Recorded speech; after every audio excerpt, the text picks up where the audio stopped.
오늘은 새해 첫 주일입니다. 우리 올 한 해 하나님께서 우리 모두에게 큰 은혜를 주실 줄로 믿습니다. 여러분의 모든 기도가 응답받고 주 안에서 복되고 강건한 삶이 되시기를 축원합니다. 우리 새해 첫 주일인데 옆에 계신 분들과 인사 한번 나누겠습니다. 복된 새해가 되시기를 바랍니다. 인사하겠습니다. 예, 복된 새해가 되시기를 바랍니다. 새해를 맞이해서 저희 교회 표어가 그리스도 예수 안에서 함께 지어져 가는 교회 이렇게 정했습니다. 한번 따라해 주시기 바랍니다. 그리스도 예수 안에서 함께 지어져 가는 교회. 예, 한 번 더 하겠습니다. 그리스도 예수 안에서 함께 지어져 가는 교회. 예, 그런 교회가 될 줄로 믿습니다. 우리가 무슨 일이든지 무너뜨리는 것은 참 쉽습니다. 개인의 인생도 그렇고 살아가는 모든 일들이 쌓아 올리고 세워가는 일은 참 어렵습니다. 우리가 장난감도 이렇게 블럭을 하나 둘 쌓아 올라가는 것은 참 어렵습니다. 한 이만큼 쌓아 올리고 누가 실수로 탁 건들면 와르르 무너지고 마는 것입니다. 쌓아 올리는 것에 비하면 무너뜨리는 것은 너무나 쉽습니다. 우리 인생도 마찬가지입니다. 사람이 자기 인생을 쌓아 올리기 위해서 얼마나 애를 씁니까? 열심히 일하고 열심히 공부하고 그렇게 인생을 쌓아서 이렇게 올라가지만은 어느 한순간의 실수로 그 인생이 와르르 무너지는 것을 많이 보게 됩니다. 우리가 세워가는 것은 힘들지만 무너뜨리는 것은 쉬운 것이 이 세상에 살아가는 이치가 아닌가 생각을 하게 됩니다. 이 말씀은 우리가 역설적으로 우리가 그리스도 안에서, 그리스도 예수 안에서 함께 지어져 가는 교회, 이것이 우리 모두의 수고와 헌신 없이는 이루어질 수 없는 그런 일이다라는 것을 우리에게 생각하게 해주는 것입니다. 예전에 우화경영이라는 책 가운데 읽었던 이야기 가운데 그런 내용이 기억이 납니다. 아마 여러분들도 한 번쯤은 들어본 이야기라고 생각할 것인데 설계에 대한 이야기입니다. 설계, 매죠, 매. 새인데 이 설계의 수명은 한 70년에서 80년쯤 된다라고 합니다. 그런데 모든 설계가 다 70년, 80년을 사는 것이 아니라 이 70년이나 80년 정도 오래 사는 새는 이 설계는 설계 중에 일부가 그렇다라고 합니다. 이 설계는 한 40년쯤 살면은 그 수명을 거의 다 한다라고 합니다. 40년 살면은 그 날카롭던 발톱도 이제 무뎌지고 그 부리도 삭아서 힘이 없고 털도 북실북실해서 나뭇가지에 걸리고 이제 늙어간다는 것입니다. 한 40년 산 설계들 가운데 내가 이대로 죽을 수 없다, 내가 이렇게 끝낼 수 없다라고 결단하는 설계들은 그 늙고 노쇠한 자기의 몸을 새롭게 하기 위해서 높은 산봉우리로 올라간다고 합니다. 그리고 산에 가서 바위에다가 자기의 삭아버린 부리를 마구 쪼아대는 것입니다. 이 부리가 다 부서지면 얼마나 고통스럽겠습니까? 우리가 치아가 하나 빠져도 얼마나 힘들고 어렵습니까? 이 부리가 다 빠지게 되면은 먹을 것도 못 먹고 이 벌레도 못 잡아 먹는데 그 힘든 가운데 한 2달을 지나게 되면 부리가 새로 나온다고 합니다. 이 부리가 새로 나오면 그 부리를 가지고 자기의 이 낡아버린 발톱을 부리를 쪼아서 발톱을 빼버린다고 합니다. 이 발톱이 빠지면 또 한 2달 정도 시간이 지나면 발톱이 새로 나고 이 발톱과 부리가 새로 나게 되면 자기 몸에 깃털을 다 뽑는다고 합니다. 발톱으로 쥐어뜯고 부리로 뽑아서 이 깃털을 다 뽑고 나면 털도 새로 난대요. 이렇게 해서 한 6개월 정도의 시간을 통해서 그 고통과 어려움을 통해서 설계가 새로운 모습으로 이 한골 탈퇴를 해서 새로운 모습으로 나머지 한 3, 40년을 또 다른 두 번째 삶을 살아간다고 합니다. 이런 한갓 미물인 설계도 자기 자신의 삶을 위해서 이렇게 각고의 노력을 통해서 삶을 변화시키고 개혁한다라는 것을 생각해 볼 때 우리 자신의 삶을 다시 한번 돌아보게 되는 것입니다. 우리 인생들은 젊었을 때에는 자기 인생을 위해서 참 열심히 수고합니다. 뭘 배우기 위해서 애를 쓰고 공부도 열심히 하고 열심히 수고하는데 이제 나이가 한 40, 50 인생을 살다가 분주하고 바쁘다 보면 자기의 삶에 대해서 나태해지고 손을 놓게 됩니다. 뭐 이제 와서 내가 이제 와서 공부를 하랴, 이제 와서 기술을 배우랴 그러면서 적당히 살다가 때가 되면 하나님 부르시면 죽지 이런 생각을 하게 됩니다. 근데 이 설교의 이야기를 가만히 들어보면서 저는 우리 인생에게 주어진 때가 아직 늦지 않았다라는 생각을 하게 됩니다. 이 설교가 늙고 병든 나이가 한 40대여서 자기 자신의 삶을 다시 한번 변화시키는 것처럼 우리 인생도 나이가 많고 세월이 흘러가고 그것이 중요한 것이 아니란 것입니다. 바로 지금 성경 말씀에도 우리가 은혜 받을 만한 때는 오늘이 은혜 받을 때요 지금이 구원의 때다 그렇게 말씀을 하십니다. 저는 우리 새해가 여러분의 개인의 삶에도 바로 이런 개혁과 변화를 통해서 여러분의 인생이 새로 지어져 가고 또한 우리 교회가 바로 그런 각고의 노력과 수고를 통해서 새로 그리스도 예수 안에서 함께 지어져 가는 그런 놀라운 역사가 일어나게 될 줄로 믿습니다. 이 그리스도 예수 안에서 함께 지어져 가는 교회를 표어로 정했는데 이 표어는 표어로 정해놓았다고 해서 저절로 되는 것은 아닙니다. 정말로 우리 모두가 함께 그리스도 예수 안에서 교회가 함께 지어져 갈 수 있도록 결단과 수고가 함께 해야 하는 것입니다. 교회가 무엇입니까? 교회는 우리가 잘 알고 있는 것처럼 교회는 예수 그리스도를 구주로 영접하고 그 신앙, 믿음을 고백하고 하나님 앞에 예배하는 공동체가 바로 교회입니다. 교회를 구성하고 있는 성도 한 사람 한 사람이 바로 교회라는 것입니다. 그렇기 때문에 이 교회라는 것은 한 사람 한 사람 성도님들이 다 교회이기 때문에 건강한 교회를 만들기 위해서는 성도님들 한 사람 한 사람이 건강해야 됩니다.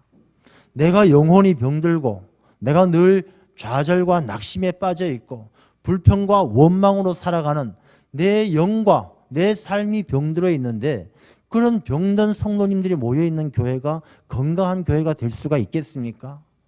건강한 교회가 될 수가 없는 것입니다. 건강한 교회가 되기 위해서는 우리 모든 구성원들 한 사람 한 사람이 다 영과 육이 강건해야 교회가 건강해지는 것입니다. 칭찬받는 교회가 되기를 원합니다.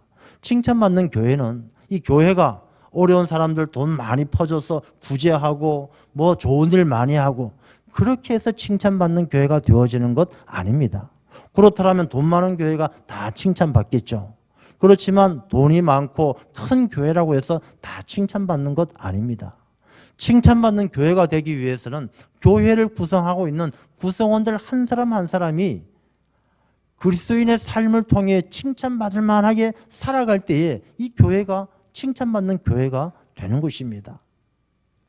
교회 안에는 목사님도 계시고 장로님도 계시고 권사님, 집사님 많은 성도들이 있습니다. 이 모든 성도들이 다 건강하고 다 함께 다 영과 육이 강건하고 칭찬받을 만해야 그 교회가 건강하고 칭찬받는 교회가 되는 것입니다. 어느 한 사람이 잘하고 어느 한 사람이 특출하다고 해서 그 교회가 든든한 교회가 되어질 수가 없습니다. 생각을 해보십시오. 이 건물을 지어가는데 한쪽 기둥은 아주 튼튼하고 멋집니다. 이 기둥은 10m 높이까지 아주 튼튼하게 잘 세워졌습니다. 이쪽 기둥은 별 볼 일 없습니다. 이쪽 기둥은 아주 가늘고 높이도 1m밖에 안 되고 그 건물이 온전한 건물이 되어질 수가 있겠습니까? 되어질 수가 없는 것입니다. 오늘 성경 본문의 말씀은 우리 모든 성도님들은 동일한 시민이고 하나님의 권속이다 이렇게 이야기합니다. 우리 성도들은 누구 하나 어떤 특별한 사람이 잘해서 교회가 그리스도 예수 안에서 든든하게 세워지는 것이 아니라 동일한 시민이고 하나님의 검속된 우리 모두가 힘을 합하여 함께 할 때, 한 마음이 될 때 우리 교회가 든든히 세워지게 될 줄로 믿습니다. 우리가 동일한 시민이고 하나님의 권속이라는 것은 이미 우리가 하나님을 믿고 교회 안에 구성원이 들어오면 다 똑같다는 것입니다. 교회 안에서 편가르게 하는 것은 하나님의 뜻이 아닌 것입니다. 교회 안에서는 다 동일한 하나님 나라 시민이고 하나님의 권속, 이 권속이란 것은 혈연으로 맺어진 가족뿐만 아니라 그 지붕 밑에 거하고 있는 모든 식솔들을 다 포함하는 것입니다. 우리가 하나님의 권속이 되었다는 것은 하나님의 그늘 가운데, 하나님의 날개 가운데 들어와 있는 우리 모두는 다 동일한 하나님 나라의 시민이란 것입니다. 잘난 사람, 못난 사람, 많이 배운 사람, 덜 배운 사람 구분이 없다는 것입니다. 우리 모두가 동일한 시민이고 하나님의 권속이 되어서 주님의 몸된 교회를 세우는 일에 함께 협력해야 한다는 것입니다. 강화도에 가게 되면 홍의마을이라는 데가 있습니다. 홍의마을. 우리 한 몇 년 전에 권철 수련회를 강화도로 간 적이 있는데 우리가 그 교회를 가보았어요. 홍의교회라고 기억이 나실지 모르겠습니다만 이 홍의교회, 홍의마을에 세워진 교회가 홍의교회인데 이 홍의교회는 1890년도쯤에 복음이 들어왔습니다. 복음이 들어와서 그 마을 사람들 가운데 예수 그리스도를 영접한 사람들이 나왔어요. 그래서 복음이 전해지고 나서 처음 그 마을에서 세례를 받게 되었는데 이 선교사에게 세례를 받았던 사람이 처음 같이 받은 사람이 7명이 나왔습니다. 7명이 나왔는데 이 7명이 세례를 다 받고 나서 모여서 서로 이야기합니다. 이제 우리가 세례받고 이 교회를 든든히 세워가야 될 우리 모두가 하나님의 백성이 되었는데 우리가 이것을 기념하기 위해서 이름을 개명합시다. 이름을 바꿉시다. 좋습니다. 7명이 뜻을 같이 하고 이름을 바꾸려고 서로 이야기를 합니다. 이들이 성은 바꿀 수가 없죠. 집안 대대로 내려오는 성씨가 있으니까 성씨는 그대로 두고 나머지 이름을 바꾸는데 끝자는, 마지막 자는 일자로 합시다. 한일. 왜? 우리가 다 다르게 살아왔지만 한날 한시에 세례를 받고 하나님의 자녀로 하나님의 권속으로 다시 똑같이 태어났으니까 우리가 한날 하루에 다시 태어났으니까 일자를 넣어서 끝에 일자를 넣읍시다. 좋습니다. 가운데 이름은 뭘로 할까요? 가운데 이름은 성경 속에 나오는 그리스도인의 등목으로 합시다. 그래서 거기에 성경 속에 나오는 믿음 그러면 신자, 그 다음에 사랑 그러면 애자, 이런 식으로 하나님 나라 그러면 하늘천, 천자, 이렇게 해서 가운데 자를 성경 속에 나오는 등목으로 이름을 다 집어넣었습니다. 그래서 이름이 권신일, 그다음에 이천일, 김애일 이런 식으로 7명의 이름을 다 바꾸게 된 것입니다. 그래서 이 7명은 그 이름을 바꾼 세례받은 그 사람은 이름을 다 바꾸었죠. 양반 쌍놈 가릴 것 없이 족보 가릴 것 없이 그 이름을 다 바꾸고 그들의 삶이 달라졌어요. 그 중에 어떤 분은 부자였는데 자기에게 빚진 사람 빚을 다 탕감해주고 이 7명은 항상 검은 옷을 입고 다녔습니다. 왜? 하나님 앞에 죄인이니까. 이 검은 옷은 죄인을 상징해서 검은 옷을 입고 다니다 보니 동네 사람들, 믿지 않는 사람들이 그 7명을 검정개라고 그랬습니다. 검정개, 검은 개라고 불렀습니다. 그만큼 이 사람들이 하나님 앞에 하나가 되어서 회개하고 자기가 죄인임을 고백하고 이 교회를 섬겨갈 때 그 홍의마을에 홍의교회가 세워지고 그 사람들을 통해서 복음이 아주 많이 전해졌다는 것입니다. 우리가 하나님 앞에 하나가 되어지면 동일한 시민이고 하나님의 권속이에요. 그들의 이름이 바뀌어서 똑같이 신일, 천일 바뀌게 되는 것처럼 우리의 신분이 바뀌는 것입니다. 우리 한 사람 한 사람은 다 하나님 안에서 하나님의 권속이고 동일한 시민이어서 우리 모두가 한 마음이 되어야 되고 힘을 합하여 하나님의 몸된 주님의 몸된 교회를 세워가는 하나님의 귀한 일꾼들이 되어야 할 줄로 믿습니다. 이제 하나님의 권속이 된 우리들은 주신 말씀 가운데 함께라는 말이 있습니다. 함께. 이 함께라는 말이 참 중요합니다. 이 교회는 한 사람 한 사람 따로 있으면 교회가 교회되지 못합니다. 두세 사람이 모인 곳에 내가 함께 하리라 하신 말씀도 이 교회는 함께 한다는데 뒤에 나오는 말씀 가운데 연결되어진다라는 데 의미가 있는 것입니다. 우리가 함께 하지 않으면 우리가 감당할 수 없는 일들이 너무 많습니다. 성경 말씀에도 또 우리 역사 가운데도 보게 되면 이 짝대기 하나는 금방 부러지지만 짝대기가 4개, 5개 뭉쳐놓으면 부러지지 않는 것처럼 함께 하면은 혼자 할 수 없는 일들을 하게 되는 것입니다. 비행기가 가장 힘을 많이 필요할 때가 언제겠습니까? 이륙할 때입니다. 비행기가 공항에 활주로를 박차고 날아가기 위해서는 이 비행기가 가지고 있는 엔진에 모두 다 불을 붙여야 됩니다. 모든 엔진들이 힘을 받아서 빠른 속도로 날아갈 때 이 비행기가 뜰 수가 있는 것입니다. 저는 공항에 가서 비행기를 탈 때마다 느끼는 게 참 놀랍습니다. 이 수백 명을 태운 비행기, 이 무거운 비행기가 날아간다는 게 도저히 보고도 믿어지지 않을 때가 많이 있는 것입니다. 근데 그 비행기가 날아가기 위해서는 물론 과학적인 원리가 있겠지만 그 중에 중요한 것이 모든 엔진에 불을 붙여서 힘을 받는 그 추진력을 통해서 비행기가 날아가는 것 아니겠습니까? 이 만약에 엔진에 불이 한 개만 붙었다라면 이 비행기가 활주로만 빙빙 돌다가 날지는 못할 것입니다. 우리가 하나님의 권속된 우리들도 마찬가지예요. 우리가 그리스도 예수 안에서 함께 지어져 가는 교회, 이 교회가 하나님 앞에 든든히 세워져 가고 하나님을 기쁘게 하고 부흥하는 교회가 되기 위해서는 우리 모든 사람들의 심령에 이 심령 가운데 뜨거운 성령의 불이 일어나야 되는 것입니다.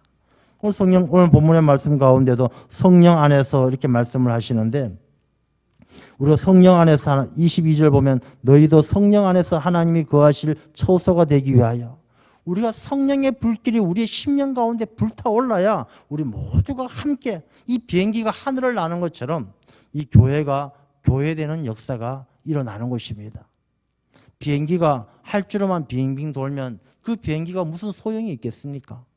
이 교회가 빌빌 세상 가운데 세상인지 아닌지 활주로를 떠나지 못하고 있다라면 그 교회가 무슨 소중한 의미가 있겠습니까? 비행기가 하늘을 날아야 되는 것처럼 교회가 교회답게 교회되어져야 하는 것 아니겠습니까? 그 일을 위해서는 우리 모두가 하나님의 권속된 우리 성도들이 힘을 합쳐서 함께 해야 될 줄로 믿습니다. 이 교회를 세우는 일을, 교회를 지어가는 일은 오늘 본문의 말씀을 보게 되면 사도들과 선지자들의 터 위에 세우심을 입은 자라 이렇게 이야기합니다. 이제 우리가 함께 교회를 그리스도 예수 안에서 지어져가는 교회를 세워가야 되는데 이 교회를 사도와 선지자들의 터 위에 세워야 되는 곳입니다. 여러분 혹시 기억나십니까? 어렸을 때 초등학교 다닐 때 집을 그리면 뭐부터 그리셨습니까? 집 그림을 그릴 때? 저는 초등학교 다닐 때 그림 그린 기억이 나는데 지금도 아마 집을 그리라 그러면 많은 사람들이 지붕부터 그릴 거예요. 지붕부터 딱 그려놓고 그 다음에 기둥을 내리고 그 다음에 기초 바닥을 그리고 아마 이런 식으로 많은 사람들이 그릴 것입니다. 근데 정말 이 그림 그리는 방법이 가만히 제가 다른 데 이렇게 인터넷을 통해서 찾아보니까 지역마다 민족마다 그림 그린 순서가 틀려요. 우리나라는 지붕부터 그리지만 또 다른 나라를 보게 되면 밑에서부터 그리는 나라가 있고요. 이 민족마다 좀 차이가 있어요. 그래서 어떤 사회학자는 그렇게 이야기합니다. 우리나라 사람들 대부분이 집을 그리면 지붕부터 그리는 것은 집에 대한 인식이 다르기 때문이다. 왜? 우리나라 사람들은 가난하고 힘든 시절을 살면서 집 그러면 이 비나 눈을 막아줄 수 있는 지붕이 있는 곳을 집이라는 생각을 강하게 한다는 것입니다. 자기 자신의 삶을 기초부터 든든하게 세워가기보다는 일단은 비나 눈을 막아주는 것이 먼저였던 그런 우리의 민족의 아픈 역사적 배경 때문에 그러하다라고 해석을 하기도 합니다. 근데 어떻든 간에 사람들이 지붕을 먼저 그리든 기둥을 먼저 그리든 실제로 집을 지을 때는 뭐부터 해야 되겠습니까? 기초부터 다지는 거예요. 기초부터 다져야, 터를 잘 다져야 건축을 할 수가 있는 것입니다. 교회도 마찬가지고 우리 인생도 마찬가지입니다. 터가 흔들리면은 이 모든 삶이 쉽게 무너지는 것입니다. 사도들과 선지자들의 터 위에라는 말씀은 사도는 복음을 전했던 사람들입니다. 신약에 복음을 전했던 사람들이 사도이고 선지자는 구약에서 하나님의 말씀을 대언했던 분들이 선지자예요. 사도와 선지자들의 터라는 것은 바로 그들이 전해준 하나님의 말씀, 그 말씀의 터 위에 너희가 세우심을 입었다라는 것은 우리 교회된 성도 한 사람 한 사람, 이 교회 공동체가 말씀의 터 위에 세워지지 않으면 그 교회가 흔들린다는 것입니다. 한 사람 한 사람이 내 중심에 하나님의 말씀이, 복음이 내 삶의 중심이 되어져야, 그래야 이 교회 공동체가 흔들리지 않는다는 것입니다. 하나님의 말씀이 내 삶의 터가 되지 않고 누가 이 사람이 이렇게 이야기하면 여기에 솔깃하고 저렇게 이야기하면 저기에 솔깃하고 진실인지 거짓인지 분별하지 못하고 옳은지 그른지 분별하지 못하고 말씀 중심으로 서 있지 않으면 터가 흔들리면 무너지는 것입니다. 여러분, 지진 일어나는 거 보십시오. 포항을 보십시오. 경주를 보십시오. 땅이 흔들리면 집이 와르르 무너지고 벽이 떨어지고 온전히 남아나지 않는 것입니다. 우리 교회도 말씀의 터 위에 굳게 서야 될 줄로 믿습니다. 우리의 이 말씀도 정신 바짝 차리지 않으면 이 터가 흔들리는 것입니다. 우리가 우리나라 이 말을 보게 되면 이제 검은색을 이야기할 때 검다 그러지 않습니까? 검다. 이 검은색을 이야기하는데도 검은색을 표현하는 방법이 참 달라요. 거무틱틱하다, 칙칙하다, 거무스레하다, 뭐 까맣다, 새까맣다, 까무잡잡하다, 표현이 다 틀려요. 우리가 그 외국의 영어 같은 것만 해도 뭐 블랙 그러면 검은색이지 뭐 거무스레하다, 새까맣다, 까무잡잡하다 이런 표현이 따로 없지 않습니까? 우리가 그런 표현이 여러 가지로 많이 표현한다는 것은 우리 민족성 가운데, 국민성 가운데 이 애매모호함에 잘 솔깃하는 그런 성향이 있다는 것입니다. 새까매도 까만 것이고 까무잡잡해도 까만 것이고 거무스레해도 검은 것이고 비슷하게 인식을 한다는 것입니다. 이 말씀은 우리가 말씀의 터 위에 굳게 서지 않으면 이단과 사이비의 교회가 흔들린다는 것입니다. 그냥 검은색이 아니라 거무스레해도 검은 줄로 알고 까무잡잡해도 검은 줄로 알고 다 크게 그건 줄 아는 그런 분명치 못한 모습이 기초의 터를 흔든다는 것입니다. 그래서 교회는 사도들과 선지자들의 말씀, 하나님의 말씀의 터 위에 굳게 서야 될 줄로 믿습니다. 그리고 그 교회가 세워지기 위해서는 그리스도 예수께서 친히 모퉁이 돌이 되셨다. 모퉁이 돌. 이 모퉁이 돌이란 것은 건축에 있어서 중요한 세 가지 의미가 있습니다. 첫 번째, 이 모퉁이 돌은 건축의 시작이에요. 시작. 터 위에 모퉁이 돌을 딱 놓고 머릿돌을 놓으면서 거기에 이제 기둥을 그 위에 세우는 것이죠. 이 모퉁이 돌은 시작입니다. 여러분, 교회의 시작은 예수 그리스도예요. 우리가 그리스도 예수 안에서라는 이 말씀의 의미는 우리가 예수 그리스도 예수께서 교회의 시작이라는 것입니다. 그리고 모퉁이 돌은 머릿돌입니다. 이 예수 그리스도께서 교회의 시작이고 교회의 머리가 된다는 것입니다. 그래서 예수님께서 모퉁이 돌이 되신다는 것은 첫 번째 의미가 교회의 시작이고 교회의 머리가 된다라는 것이고, 두 번째는 이 모퉁이 돌 위에 기둥을 세우고 이 기둥이 그 건물의 무게를 다 감당하는 것입니다. 교회는 기둥이 많이 있습니다. 교회 기둥은 목사님이 기둥이 아니고 장로님이 기둥이 아니고 성도 한 사람 한 사람이 다 기둥입니다. 연로하신 권사님들도 기도의 기둥이에요. 집사님들도 봉사의 기둥이에요. 다 저마다 주신 은사를 통해서 기둥이에요. 찬양대는 찬양의 기둥입니다. 그런데 중요한 것은 이 기둥이 모퉁이 돌 위에 세워지지 않으면 이 기둥이 무게를 감당하지 못한다는 것입니다. 땅에다가 기둥을 세우면 이 기둥이 무게를 감당하지 못하고 땅속으로 꺼지는 것입니다. 낙심하고 좌절하는 것입니다. 예수 그리스도께서 모퉁이 돌이 딱 되셔서 그 위에, 예수님 위에 그 모든 기둥들이, 기도의 기둥, 찬양의 기둥, 섬김의 기둥들이 예수 그리스도의 터 위에 딱 서야, 그 모퉁이 돌 위에 서야만이 이 모든 삶의 무게를 감당할 수가 있는 것입니다. 교회 봉사하고 교회 기둥으로 쓰임받는 일, 회장이 되고 장로가 되고 권사가 되고 이 모든 일들이 예수 그리스도를 모퉁이 돌로 삼고 그 위에 서지 않으면 우리에게 주어지는 무게를 감당할 수가 없는 것입니다.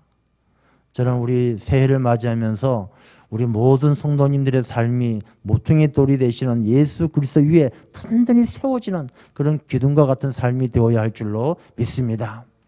그 다음에 이 모퉁이 돌이 왜 중요하냐? 모퉁이 돌이 놓여지는 곳에 따라서 건물의 크기와 방향이 달라집니다.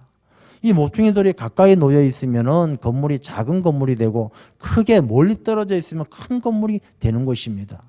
다시 말해서 그 건물은 모퉁이 돌에 따라서 모양과 크기가 결정되어집니다. 교회는 사람이 결정하는 것이 아니라 예수 그리스도의 뜻을 따라서 교회가 움직여가고 교회가 방향성이 결정되어지는 것입니다. 교회는 사람들이 깊이 고민해서 시대가 이러하니까 이 시대에 발맞춰서 이렇게 가자 저렇게 가자. 이 교회의 역사를 보게 되면 그러한 일들이 많았습니다.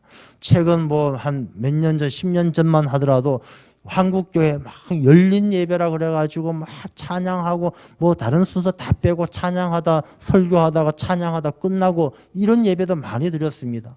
이제 그게 점점 사라지고 없어요. 우리가 이 예배라든지 무엇이든 모든 것은 그 중심은 예수 그리스도에게 있어야 되는 것입니다. 사람이 생각하고 사람이 좋아하고 사람의 방법대로 방향을 잡고 이끌어가는 것은 옳지 못한 것입니다.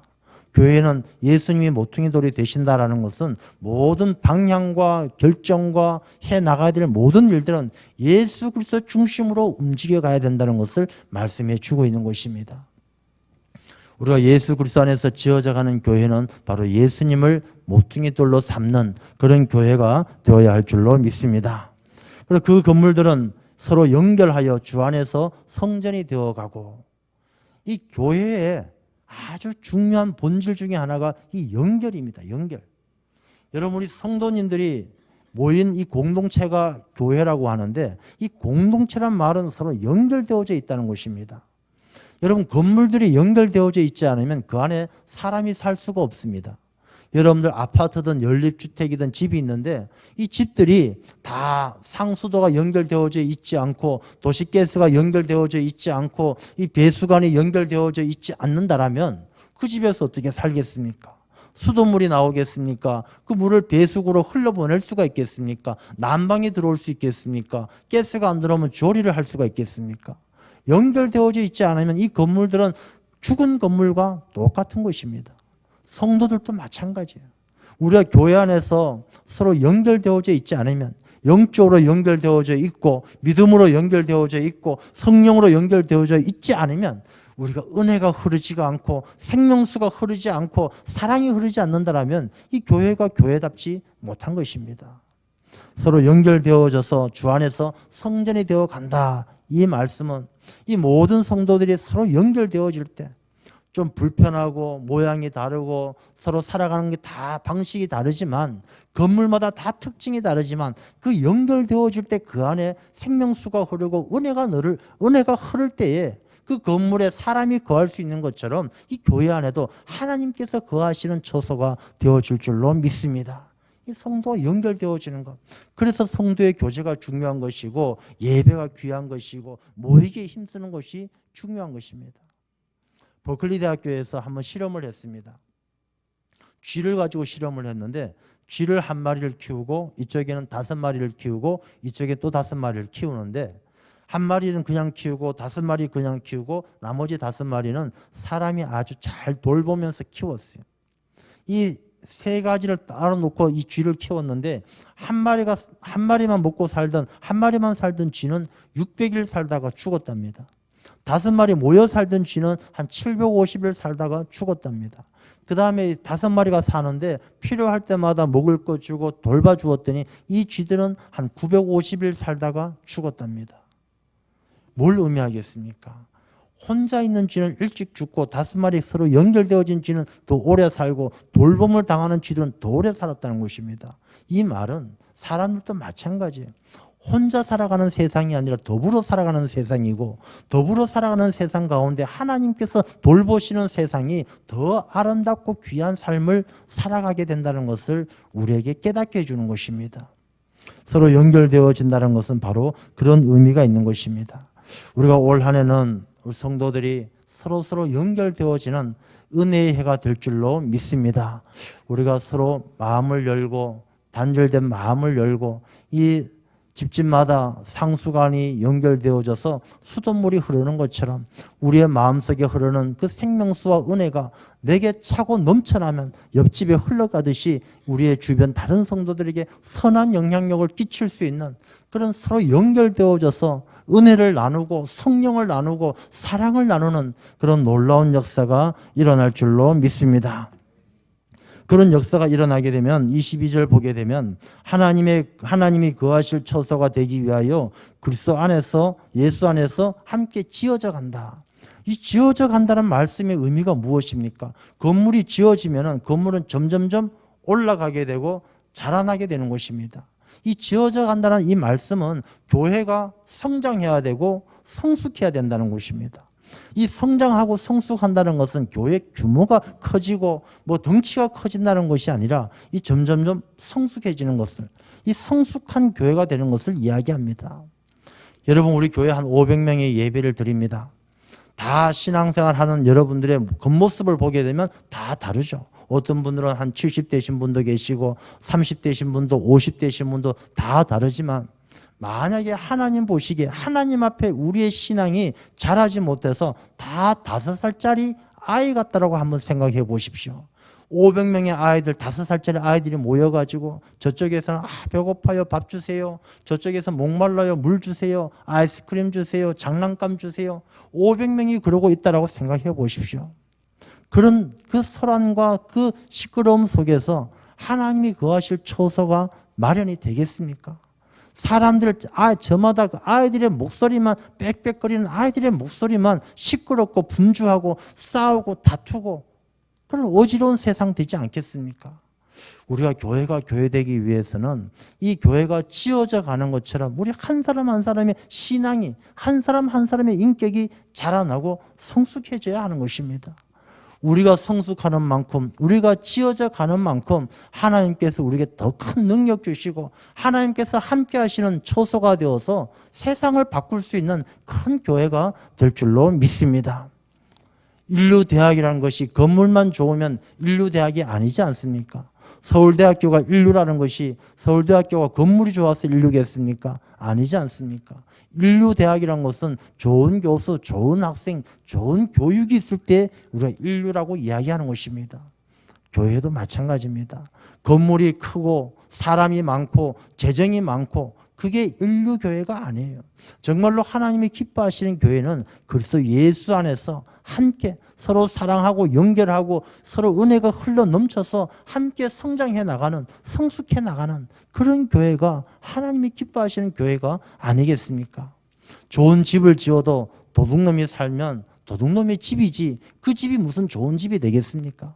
아무리 초라한 집이라도 그 집에 훌륭한 선생님이 살면 그 훌륭한 스승의 집이 되는 것 아니겠습니까?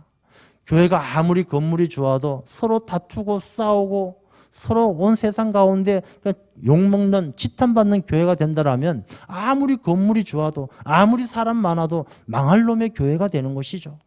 건물이 초라하고 부족해도 서로 사랑하고 이해하고 기도하고 손잡고 연결되어져서 하나님이 기뻐하시는 교회가 되어진다면 그 교회가 바로 칭찬받는 교회 아니겠습니까?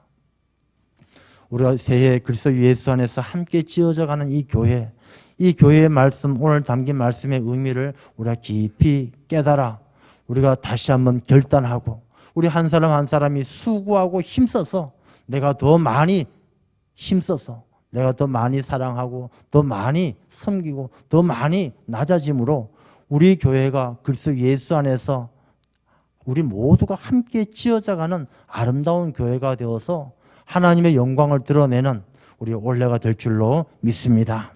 기도하겠습니다.